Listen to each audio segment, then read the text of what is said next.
Hi everybody, it's me Ryan here, and today we are going to do a review of this MSI B450i Gaming Plus AC motherboard. How good is this for just $184 for a micro ITX motherboard? They can fit inside many small cases like the Note 202 or the Thermaltake Core V1. From the exterior, it looks like it has a distinct color scheme with its black and red. It comes with all the bells and whistles of a modern day motherboard, like an M.2 slot, ample SATA slots, 2 RGB connectors, debug LEDs, and RAID support. For internal connectors of the motherboard, I shall start from the bottom right. Starting off, you have 2 RGB ports. Unfortunately, they are both 4-pin RGB ports, so if you have a 3-pin one, you can't use it here. On top of it, you have 4 SATA 6GB connectors, your 24-pin motherboard connector, and near the top is your USB 3.0 connector and the USB 2.0 connector, which is nearer to your RAM slots. If you are wondering how much RAM can this system take, this system can take 32 gigs max, which is 1616. Along the top is the CPU fan connector. Beside that is your system fan connector. Alongside is your debug LEDs, which is followed by your CPU power connector. Now you would wonder where on earth the M.2 slot is, since I mentioned that this motherboard has M.2.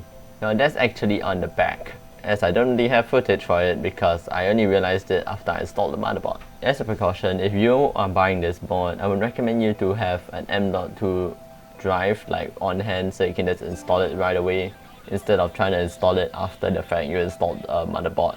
Starting from the extreme left is your 2 USB 2.0 ports on top of your PS2 port, 1 DisplayPort connector on top of your HDMI connector, bank of USB 3.1 ports, gigabit internet on top of another 2 more USB 3.1 ports. The last 2 ports is for your Wi-Fi antennas and your audio ports. Yes, optical audio is missing from here. Now I should tell you the things I like about the motherboard. Firstly, the ability to add 2 RGB strips to the motherboard without using a splitter is a huge plus. The large amount of USB 3.1 ports at the back of the motherboard is a really nice touch, as normally many people nowadays have a lot of accessories like thumb drives, mouse, keyboards. The ability to use ECC UDIM RAM, which is server RAM, in this motherboard is really nice, but then you can't run it in ECC mode as this is not a server. And here's the start of some things that I think MSI can improve on. One of the main things is I hope they can improve on the Wi-Fi card, as the current Wi-Fi card they have here isn't really that good.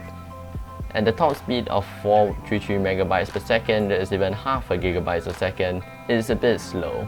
An inclusion of a Type-C port at the back of the motherboard would also be greatly appreciated, as having Type-C in 2019 is a must. An addition of an RGB strip beside the motherboard or illumination on the motherboard would be greatly appreciated. Other than that, this board is really nice for small form factor builds, as this size is a micro ATX board. This is very decent too, as there's a lot of cooling on the motherboard to prevent it from overheating. So if you guys enjoyed this video, leave a like, subscribe, share, or comment down below, and I guess I'll see you guys in the next one. Peace out.